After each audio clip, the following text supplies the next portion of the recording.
What is going on, everybody? Thank you for tuning in to another edition of On the Road to Victory. I am your host, Jimmy Smith, and I hope you're all having yourselves a great start to your week. It is Monday, a Victory Monday, and I will be live later to discuss last night's game. Well, yesterday, whatever. You get it. But we'll enjoy and celebrate together live. But first, I've got some information here. The Eagles making some practice squad moves, so we're here to talk about that. Appreciate you all taking the time, hitting that like button, sharing this stuff, subscribing to the channel. Cannot thank you enough. But let's jump right into this, see what the Eagles are up to start this week. And they bring in a defensive back, Tariq Castro-Fields, who, if you've watched this show, we've talked about him here before as part of the Niners, part of the Commanders. We'll take a look at that stuff here in a sec. But brought him on to the practice squad. John Ross opened the spot was opened up by John Ross because he was placed on the practice squad IR. So just like the IR for the regular roster guys, you will have to be out at least 4 games. So not really using John Ross with AJ and Devontae back. So no big deal there, but bringing on another defensive player. You remember at one point there was only like 4 defensive players on the practice squad. So adding some guys. We'll take a look at the full list. Let's get to know the newest addition here real quick. And we've talked about him before. This is somebody, from Penn State that I thought I enjoyed his game. He seems like one of those tough-nosed kids, but gets to the NFL and I don't know that it's translated. I don't want to say that, he doesn't want that smoke or anything. This dude's made it to the NFL. So, one of those players I thought was tougher in college. I think he's got a lot of great skills, runs like a 4.3, 840.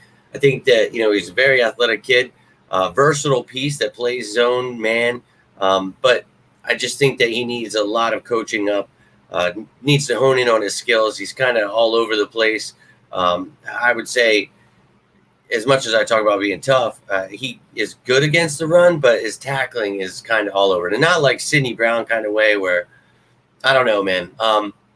I just felt, he was a day 3 pick. He ended up being that day 3 pick. So let's take a look. In the NFL, he's played in 12 games. He's had 1 start, 4 tackles. That's all he's done here. But you see, he was a 6th-round pick in 2022.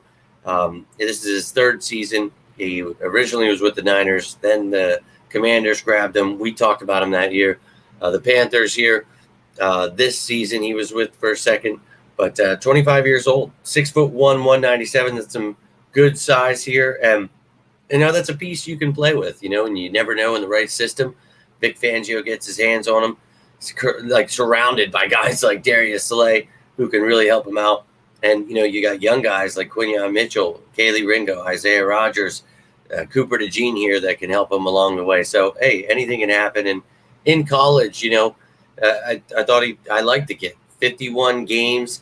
29 starts. He's got 138 tackles there, 10 for a loss, 3 interceptions, 25 passes deflected, 1 forced fumble and a sack. So, again, doesn't matter what you do in college. And he was fun to watch at Penn State, but I would like to, see something, come of his career. I always want to see these guys succeed, but it's the practice squad. So, we don't have to make anything of it. The media, oh my God, something's happening to the corners. It's like, well, dude, we just, are adding people to the practice squad as we always do. Maybe there's a taller corner on the Bengals. They want to emulate, somebody in practice. You always have to look at stuff like that where, look, this is just a kid that they like his skill set. They want to bring him in. And let's take a look. The practice squad doesn't have a lot of, defensive players. So getting another defensive back and, hey, we've talked about it. Maybe you want to move on from some of these older players.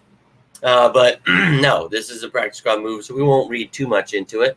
But you can see with him added now, we just added Perry Nickerson last week. So you've now got Nickerson, Castro-Fields, and Woods as corners. And then you've got Sam and another Woods as safeties. So you got a lot of defensive backs, an edge guy there, a defensive tackle, and then the offense. I mean, 1 back. You've got 3 wide receivers there. You've got a couple tight ends, a few offensive linemen. So now John Ross on that IR. Look, still got a few wide receivers we can use. That's not a big loss here. We're not going to lose any sleep. But, hey, I hate to see people getting banged up. Best of luck to John Ross. Hopefully he gets healthy here. But, best of luck again to Tariq Castro-Fields as well. Hope to see him doing well in this secondary. Maybe, something comes of his career. Only 25 years old. So, hey, could be a diamond in the rough. Why not? And, expanding these practice squads and rosters, I really enjoy the fact that you can have 69 guys, on these teams and give them an opportunity. So, never know what could happen. Love to hear your thoughts on this. Maybe you're a Penn State fan, Penn State rival. You have something on your mind. I'd love to hear from you. Anything you would like to add in about this game, I'll be live later tonight. So hope to see you then. But all I've got for you, if you got anything from this, do me a favor, hit that like button, share this bad boy, subscribe to the channel. But if you need anything else, it doesn't have to be about the birds. Always here for you guys as you are for me. So hope you're having a great Monday. Hope to talk to you soon. But until next time, I'm Jimmy Smith, and this is On the Road to Victory. You all stay safe out there. And as always, go Birds!